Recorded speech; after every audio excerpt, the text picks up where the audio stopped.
그럼 좀 더 얘기를 이제 세계적인 문제로 넘어가면 그 미중 경제 전쟁이라고 할까요? 네네네. 이런 것이 이제 뭐 팬데믹하고도 연결되면서 어떻게 그 미중 경제 전쟁에 대해서 한번 말씀해 보시죠. 사실 팬데믹하고는 좀 무관하게 전쟁이 있었죠, 있어왔죠. 그렇죠? 네. 네. 근데 이제 거기에 이제 팬데믹 상황 하에서의 미중의 갈등이 되는 거니까 더 네. 복잡해지는 건데 아시다시피 뭐 우리가 그냥 대개들 뭐 이렇게 동의를 할 겁니다.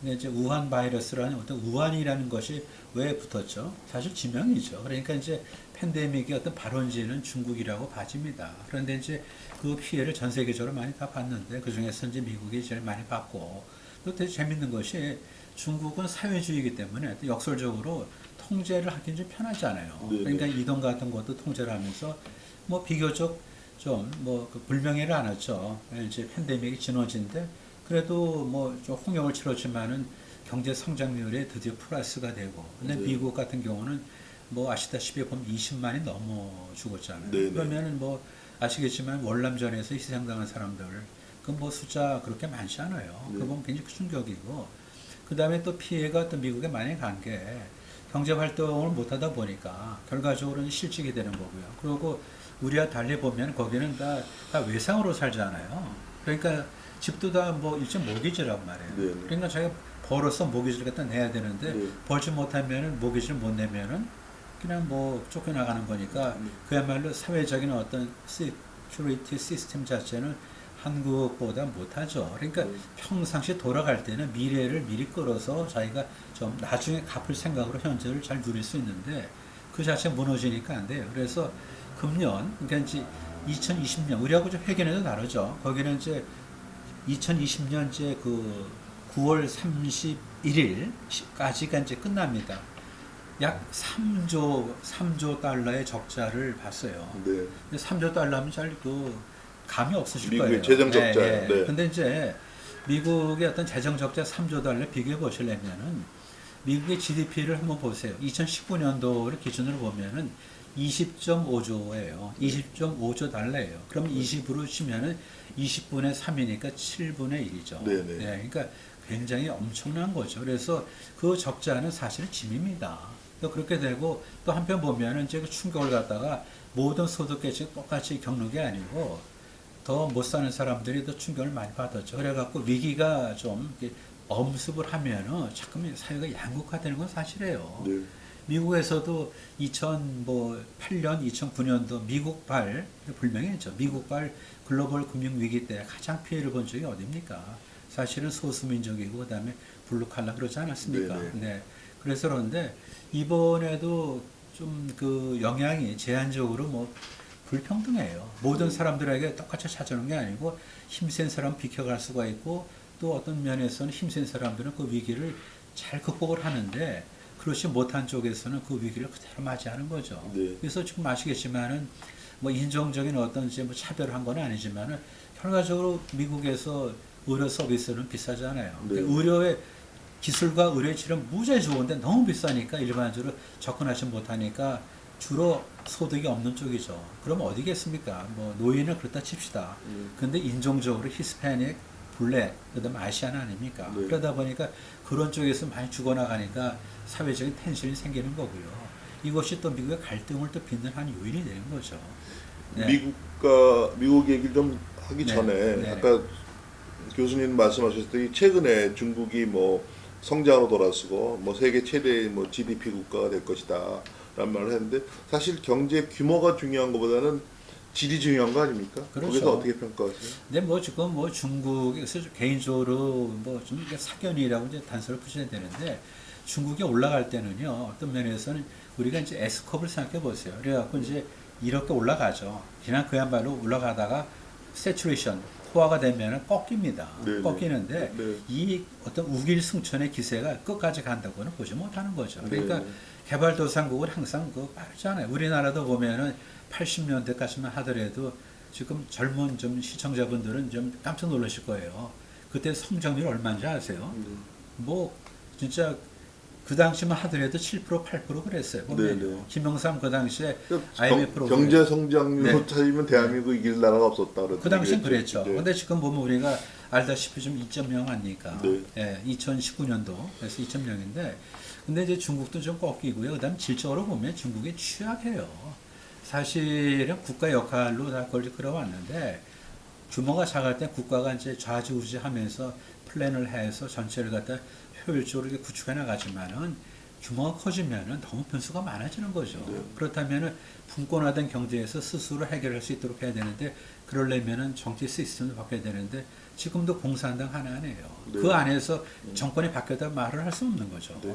하지만 미국 같이 사실은 이제 민주공화, 공화민주 간의 그런 식의 어떤 정파, 그러니까 이제 파티스 간의 컴피티션 통해서 미국을 끌고 가지 못하면은 길게 보면 중국도 사실은 한계가 오는 겁니다. 네. 교수님은 저 뭐 중국이 취약점이 많다. 네. 제 이용정이는 저 뭐 질적인 것이 중요하지 않냐게 얘기했는데 네. 우리가 네. 미중 경제 전쟁이랄까 그 갈등이라는 것은 무역으로 나타났지만 중요한 건 또 금융 아닙니까? 뭐 사실은 이제 환율이라든가. 네, 근데 이제 뭐 이렇게 봐야 되겠죠. 이제 무역이 왜 그러냐면 무역 자체는 일자리 연결이 되잖아요. 네네. 그러니까 이제 무역은 이제 물건을 만들어서 교역을 하는 거니까 어떤 나라는 계속해서 물건을 만들어 수출만 하고 네. 다른 나라는 그 나라 수출한 걸 사다 보니까 이제 결국은 이제 물건을 샀다는 건 뭐냐면은 물건을 사지 않고 자체 생산했으면은 우리 레이버 포스를 고용했을 텐데 네. 그렇지 못하니까 결국 일자리에 뺏겨진 거죠. 네. 그래서 우리가 뭐 다 아시겠지만은 미국의 이제 5대5 군방, 이제 오하이오, 뭐 네, 펜실바니아 네, 다 네. 그게 이제 러스트벨트. 옛날에는 뭐 대단한 미국의 부흥 어떤지 네. 이끈 공업지대. 어떤, 공업지대인데 그게 이제 녹이나 러스트벨트가 된 거죠. 네. 그러고 또 한편 보면 미국이 이제 러스트벨트가 되다 보니까 자기네가 비교 우위를 가진 것이 금융이거든요. 네. 그래서 금융을 이제 갖다 보니까 점차 러스트벨트가 더 심해지는 것 같아요. 그런데 어떤 면에서는 뭐 러스트벨트가 없고 금융도 동시에 가지면 좋겠지만은 그게 아니죠. 러스트벨트를 가진 금융 선진국이 미국입니다. 그런데 네. 이제 금융 선진국만 갖고 미국의 모든 직업을 창출할 수 없잖아요. 네. 그러다 보니까 기본적으로 제조업에서 사람을 이제 뽑아야 되는 거죠. 네. 블루 칼라. 그거를 이제 문제를 갖다 해결 안 할 수 없으니까 이게 정치적인 어떤 이너셔가 돼갖고 그때 얘기한 게 바로 Make America Great Again. 네, 바로 네, 뭐냐면은 네. 이제 이 일자를 갖다가 공급하는 미국이 되겠다. 그다음 제조업에서도 경쟁력을 가져야 되겠다. 이런 얘기입니다. 그래서 그래서 그런데 제가 이제 네. 그럼 특히 그 지금 미국을 중심으로 말씀해 주셨는데 중국이 그 금융이라든가 환율이라든가 지적 소유권이라든가 이런 거에서는 취약성이 있지 않느냐라고 그렇죠. 제가 근데 말씀드리고 싶은데. 근데 뭐 사실은 그게 굉장히 소프트웨어가 그게 금방 되는 게 아니거든요. 네. 하드웨어는 뭐 보면 눈에 만들어지잖아요. 네. 마치 눈에 보이잖아요. 네. 그러니까 이제 얼마만큼 모자라고 뭐 우리 고속도로 같은 것들 총량이 나오고 네. 어디가 부분적으로 부족하다. 그렇지만은 사실은 안 보이는 그런 인프라는 거는 제도, 관행 이런 거는 금방 만들어지는 게 아니죠. 네. 사실 중국 사람들이 보면 어떡하지? 그냥 농업 시대에 살았지 않았습니까? 네. 그러고 이제 국가에서 통제하면은 거기에 뭐 맞춰서 이렇게 집단 농장에서 일을 하고 그러다 보니까 뭐 자체적으로 뭐 교육을 해서 뭐 했어요. 자급자족 경제였죠. 네. 그러다가 이제 뭐 전국의 어떤 이제 노동력을 다 활용하고 그러다 보니까 이제 제조업에 절대 우위가 있는 거고 물건을 팔다 보니까 무역 흑자가 쌓이는 거고 금융 쪽으로 이제 그것이 핸들되다 보니까 그런데 사실 돈을 벌었지만 금융 시스템에 있어서만큼은 뭐 중국이 미국을 쫓아올 수는 없는 거죠. 네. 그래서 그 우리가 교수님 말씀하실 때 무역을 얘기하면서 일자리를 얘기하셨어요. 네네. 이제 저 11월 대통령 선거에서 이런 일자리 문제 이런 거 트럼프가 유리할까요? 어떡할까요? 그래서 그런데 이제 뭐 그 어떻게 보면은 이제 소비자고 그다음에 때에 따라서는 이게 국민을 보세요. 국민 소비자가 있죠. 그다음에 이제 소비자가 아닌 사람들 전부 다 뭡니까? 어떻게 국민들 중에서 보면은 소비자를 위한다면은 중국으로부터 물건을 무한정 사들이는 게 좋은 거죠. 네. 왜냐하면 중국이 물건을 싸게 만드니까. 예를 들어서 미국의 평균적인 가정을 보세요. 중국 물건이 몇 개인가 세보시라고요. 네. 좀 우리도 마찬가지예요. 네. 메이드 인 차이나가 몇 개인가 세보세요. 뭐 메이드 인 차이나 안 쓰고 며칠 버틸 수 있느냐 뭐 한 시간도 못 버티는 거죠. 네. 우리도 마찬가지예요. 네네. 그러면은 근데 그런 물품이라는 것이 꼭 뭐 양적인 면에서 어떤 있는 것이지만 그게 꼭 뭐 전략적 가치라고 할까요? 뭐 그런 건 없는 거예요. 없는 거죠. 그러니까 이제 네, 제가 말씀드린 대체 뭐냐면 수입할 수 있는 거 아닙니까? 그러니까 제가 말씀드린 요즘 뭐냐면은 이제 소비자 후생을 생각한다면은 네. 사실은 글로벌 리즘이 맞는 거죠. 그러니까 네. 지구를 넓게 쓰는 거죠. 네. 그렇게 해서 글로벌 소싱을 해서 싸게 만들어서 그다음에 월마트에서 그걸 팔려서 우리가 싸게 사면은 소비자 후생은 증가되는데 그것만 볼 수는 없는 거죠. 네. 그 이면에 그러면 미국의 그만한 사람들을 누가 그걸 소득을 갖다 주지? 그러면 물건을 살려면 소득이 있어야 되는데 소득을 갖다가 주려면은 일을 하고 그것이 임금으로 자기 소득이 되지 않으면 안 되니까 일감을 주려니까 미국에서도 자체 생산을 해야 되는 거죠. 네. 그게 딜레마가 되는 거죠. 그러니까 네. 소비자 잉여를 또는 소비자 후순을 생각하면은 글로벌리즘, 자유무역이 좋은데 자유무역으로만 가기가 어려운 거죠. 네. 그러다 보니까 로스트 벨트가 된 거고 그러면 안 되겠다 싶어서 그러면 이제 리쇼링도 다 뭡니까? 그러니까 리쇼링이라는 말은 이제 네. 그냥 좀 쉽게 네, 얘기해서 리쇼링은 이제 뭐 그냥 다시 해변으로 돌아오는 해변 거니까 온다. 네. 나갔던 기업을 다시 네. 이제 불러들이는 아, 거죠. 네, 네. 나갔던 기업을 불러들이는 겁니다. 그게 뭐 트럼프가 뭐 한국 기업, 일본 기업들 네. 미국을 오지만 또 미국 기업에 나갔던들이 들어와라. 네, 네, 그렇죠. 그런 그러니까 거죠. 중국을 갔던 것 기업 들어와라. 네, 그런 그러니까 걸 이제- 리쇼링이라고. 네, 리쇼링. 그래서 네. 이제 그거는 뭐 일리가 있어요. 왜냐면은 결국은 제일 중요한 게 뭐냐면 국민들에게 일자리를 줘야 되는 거죠. 네. 근데 그게 정부 예산 우리 같이 할 수 있는 건 아니니까 기본적으로 그러니까 동남아나 중국에서 네. 생산하는 것이 경제적으로 이익이더라도 일자리를 위해서 그렇죠. 들여온다 이거죠. 네, 네. 그러니까 이제 만약에 이제 미국에 뭐 비교 열의를 가진 그러니까 이제 단순 제조에서 이제 놓쳤다고요. 그러면은 이제 비교 우위를 가진 쪽으로 가는데 비교 우위를 가진 쪽만 갖고는 일자리 해결이 안 되는 거죠. 네.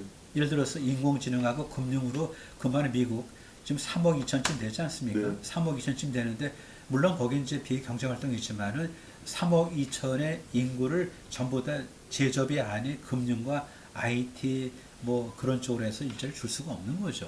네. 그러다 보니까 이제 소위 말해서 이제 베이스로 제조업에서 어느 정도는 흡수를 해줘야 되는 거고. 네. 그리고 또 미국에서 잘해서 잘 해왔는데 그렇지 못해서 인건비가 올라가고 그냥 나갔던 거 있잖아요. 네. 그런 거를 이제 다시 불러들이는데 뭐 불러들일 때 제일 좋은 게 이제 인건비를 낮출 수는 없는 거니까 네. 법인세를 낮추는 게 무지하게 중요한 거죠. 그게 바로 이제 미국에서 이제 트럼프가 가장 잘한 거라고 생각이 되는 겁니다. 그러니까 보는 시각에 따라서는 법인세 하면은 뭐 부자 감세 같은데 공화당은 기본적으로 세금을 낮추는 낮추는 거니까. 거죠. 네. 근데 좀 우리도 그걸 좀 이해를 하시면 좋을 것 같아요. 네. 왜냐면은 법인세 하면은 부자들이 내는 세금 절대로 아닙니다. 그러면 삼성전자 법인세를 갖다 이재용 부회장이 냅니까? 안 해요, 안 해요. 네. 그거는 삼성전자라고 어떤지 하나의 그 픽션이죠, 픽션. 그러니까 그냥 이제 페이퍼 컴퍼니하고 뭐 다를 거 없는 거죠. 그러니까 네. 삼성전자를 통해서 법인세가 내지는 거로 되지만은 사실은 이익의 일부를 갖다 국가에 갖다 주는 거지. 그럼 이익의 일부를 갖다 주는 거니까 그거는 결국 법인세 없었다면 어떻게 되죠? 임금이 올라가는 거 아닙니까? 네. 그 다음에 법인세 없었으면 어떻게 되죠? 배당이 올라가는 거죠. 법인세가 또 없었으면 어떻게 되죠? 납품업자가 좀 더 돈을 많이 받아갔겠네. 그러니까 결국 뭐냐면은 삼성전자를 이루는 주주도 좀 양보해서 국가에 법인세를 낸 겁니다. 네. 그 다음에 삼성전자 고용된 사람도 자기 급의 일부를 양보를 해서 법인세 낸 거예요. 네. 다 그렇게 되는 거. 그러니까 삼성전자에 이정이 내는 게 아니에요, 보면요. 그러니까 우리가 착각을 하면은 법인세는 그건 뭐 법인이 내는 거고 부자가 내는 거니까 부자는 증세라고 법인세는 이거는 뭐 충분히 우리한테는 뭐예요. 더 끄집어내면 우리가 그만큼 이제 일반 시민들이 이제 소득세를 적게 내도 된다 생각하는 그게 아니죠. 미국에서 보면 법인세를 내리는 게 맞다고 생각하는데 내리기 어려운 게 정치적인 어떤 그런 반응이 있어요. 그러니까 한국도 만약에 법인세를 내리자 하면은 경제학자들이 당연히 생각하면 맞는 얘기예요. 하지만 설득을 해야 되잖아요. 근데 국민을 설득하기 쉽습니까? 안 되는 거죠. 따라서 많은 나라들이 법인세를 올려왔어요. 근데 그걸 갖다 아주 치고 나간 것이 바로 트럼프입니다. 미국에서 81년도에 레이건이 법인세를 깎고 그 이후에 보면 사실상 처음으로 실질적으로 법인세를 내린 거예요. 그럼 법인세를 내리면은 예를 들어서 미국에서 왜 왜 기업 활동을 안 하죠? 법인세 쌌으니까. 그러니까 네. 이제 리쇼링이 되는 거죠. 리쇼링이. 네. 네, 그런 겁니다. 그래서 이제 법인세를 이제 말씀하시는데 그 법인세를 말씀하시게 생각나는 것이 휘발유 세금. 만약에 미국의 재정 적자를 줄이고 네. 근데 뭐 선거를 생각 안 한다면 휘발유세를 확 높이면 그 우리나라보다 훨씬 휘발유 값이 거기 싸지 않습니까? 네, 그럼 네, 네. 휘발유세를 높이면 재정 적자니 그런 거를 줄일 수가 있는데 선거 때문에 그러는 거겠죠, 그것도? 뭐 이제 그렇고, 근데 미국에서도 이제 물가 구조가 있는데 네. 워낙 전통적으로 싼 거는 참 손을 대기 어렵죠 보면. 네, 그러니까 네. 미국에서는 뭐 대중교통이 없었잖아요. 다 개인교통이죠. 네. 개인교통이다 보니까 휘발유를 다 떼야 되고 그러다 네. 보니까 휘발유세를 높여서 이거를 재정 수입을 갖다 메꾸다 그거는 굉장히 조세 저항에 이제 그런 거 있는 있죠. 거죠. 네. 네, 그렇죠. 그러니까 우리가 뭐 보다시피 뭐 서민들 뭐 서민을 이게 조심해야 되는데 일반 시민이죠. 이게 점잖게 하자고요. 서민이에요. 왜? 일반 시민들 보면은 좀 애환이 좀 있는 게 소주죠, 소주. 네네. 근데 우리가 소주, 보면 담배 네, 뭐 네, 이런 거. 그렇죠. 근데 그걸 갖다가 값을 올리면은 수입을 올릴 수 있죠. 네. 세금. 근데 그냥 못 올리는 게 그렇게 우리가 이제 일반적으로 소주는 그냥 값이 낮아왔다고요. 그러니까 네. 미국도 휘발유는 쌌기 때문에 더 이상 올리기는 어려운 거죠. 네. 네. 그 경제학자 분들도 아마 그렇게 하겠지만 정치학자들은 저 선거를 예측할 때 유권자들이 4년 전보다 네, 그렇죠. 잘 살아듣느냐, 네, 네. 그 네, 네. 리트로스펙트 네, 네, 한 네, 그 네, 네. 그걸 판단하는데 그럼 트럼프가 2016년에 집권할 때보다 지금 경제가 좋아졌다고 해도 사실입니까? 데피니틀리 좋아졌어요. 네. 그건 아주 뭐 네. 데피니틀리 뭐 좀 죄송한데 하여튼 결정적으로 좋아졌습니다. 팬데믹에도 불구하고. 네, 네, 그렇죠. 그러니까 네. 팬데믹은 2020년이니까 네. 2020년 직전, 그러니까 네. 2019년까지 보면요, 미국 경제 이렇게 좋을 수가 없었어요. 네. 제가 숫자까지 기억하는데 보면은 2020년에 우리가 대한민국이 얼마였죠? 성장률 2.0. 네네. 근데 미국이 얼마인지 아세요? 네. 2.3. 네. 미국 우리보다 13배가 커요. 네. 경제 규모가. 13배의 경제 규모가 큰 미국이 우리보다 또 빠른 속도로 성장을 했어요. 그러니까 뭐 네. 트럼프가 아메리카 네, 화스트에게 네. 무리한 우리가 보기엔 무리한 거 하더라도 그들을 위해서는 경제에 도움이 된 거죠. 근데 이제 아메리카 포스트를 하기보다 그건 슬로건이고 법인세를 낮춘 것이 결정적인 것 같아요. 그렇습니까? 그래서 네. 그러고 마저 말씀드리면은 2019년 그렇죠. 2018년도는 우리가 한국에서 2.7%를 성장했어요. 뭐 노면합니다. 문재인 정부가 굉장히 노력해서 했는데 2018년도에 2.7% 성장했거든요. 미국이 2.9%를 성장했어요. 우리보다 네. 0.2%. 네. 2020년에는 우리가 2.0, 미국 2.3이에요. 네. 그러니까 우리보다 13배, 12배 반이죠, 정확하게. 12배 반쯤 큰 나라가 성큼 가는 거예요. 네. 그럼 그 가는 이유가 뭘까? 결국은 뭐냐면은 기업 활동을 하기 편하게 만들어준 네. 거죠. 결정적인 것이 법인세를 낮춰준 겁니다. 그러니까 네. 경제가 활성화되고 네. 경제 성장률이 유지되고 높아진 것이 이제 네. 기업이 활성화되는 건데 그에 여러 가지 이유가 있겠지만 가장 큰 이유는 법인세를 낮춘 것이라고 법인세를 낮춘 거로 생각하신다. 저는, 예. 그래서 아까 말씀드린 그 4년 전보다 네네. 경제가 좋아졌다. 특히 이제 4년 전에 트럼프를 지지한 사람이 이제 러스트로 얘기했던 러스트 네네. 벨트의 고등학교만 네네, 좋은 그렇죠. 졸업한 네, 백인 노동자. 네네. 그 사람들이 좋아졌나요? 좋아졌죠. 네. 네, 그거는 좀 맞는 것 같아요. 왜냐하면 네. 이제 경제라는 게 사실 선순환이거든요. 그러니까 경제만 굴러가면, 그러니까 속도가 붙으면 연결된 데 다 좋아지는 거거든요. 네. 그러니까 이제 최근에 보면 IT 쪽에서 물론 이제 경제를 이끌었지만 거기서 선도를 하다 보면은 돈이 흘러가잖아요. 그러다 보면은 리테일까지, 그러니까 월마트도 그 다음에 또 때에 따라 자동차도 또 개비하게 되니까 사실은 그래서 경제 선순환 이런 얘기 나오는 거죠. 그러니까 누군가 사실은 투자를 할 수 있어야 되는 투자를요. 이게 제일 중요한 거예요. 투자를 해서 기업이 굴러가면은 그 다음에 경제가 선순환 되는 거죠. 네. 그래서 그렇게 봐지는 겁니다. 미국 경제를 보면 뭐 교수님이 말씀하신 미국 경제를 보면 이번에 트럼프가 재선될 것이 더 확실하네요. 근데 이제 뭐 요새 여론조사를 역전해 갖고 근데 이제 보면은 이제 우리가 보는 이제 그 뭐 미국의 어떤 이제 대선 판도는 사실은 우리가 보는 건 아니잖아요. 네. 미국에서 얘기하는 거 일부를 우리 나름대로 셀렉티브, 그러니까 그쵸. 찾아서 네. 이걸 갖다 얘기하는 건데 좀 표본을 우리가 볼 때 보면은 인체가 있는데 네. 머리부터 해서 발끝까지인데 아무것도 안 보고 그냥 머리만 보면 안 되잖아요. 네, 네. 그래서 그런데 이제 미국에서도 어떻게 보면은 바이든 쪽으로 치우칠 수밖에 없는 게 언론이라는 게 미국은 업소보가 아닌 것 같아요. 플레이어, 그러니까 대선의 주자가 되는 것이 네네. 뭐 이렇게 저렇게 된다라고 업소보로서 이렇게 실황을 중계하는 그런 사람들은 아니에요. 그러니까 미국에서 볼 때는 어떻게 보면은 언론도 기득권이죠. 그래서 그런 면에서는 트럼프란 이단 그런 거보다도 바이든이나 그 전에 힐러리를 더 선호하죠. 그러니까 그냥 손이 안으로 굽는 것처럼 그동안에 언론도 사실 기득권의 한 축이었거든요. 그러다 보니까 기득권 축의 한 언론이 기득권 쪽에 좀 좋게 얘기를 하다 보니까 한쪽만 얘기하는데 우리는 또 완전히 그것만 얘기하는 거죠. 쉽게 말해서 뭐 워싱턴 포스트, 뭐 뉴욕 타임스, 뭐 그다음에 CNN 보세요. 전부 다 보면 반 트럼프예요. 반 트럼프. 우리나라 조선일보도 어떻게 보면 반트럼프적인 기사만 옮겨오는 근데 것 같아요. 우리나라는 뭐 이상하게 왜 그런지 모르겠어요. 네. 우리나라는. 근데 네. 이제 결과적으로 보세요. 우리가 뭐 예측을 하는 건 아니에요. 전망을 할 뿐인데 예측하기는 좀 자신이 없는데 전망을 할 때 보면은 네. 이게 있죠.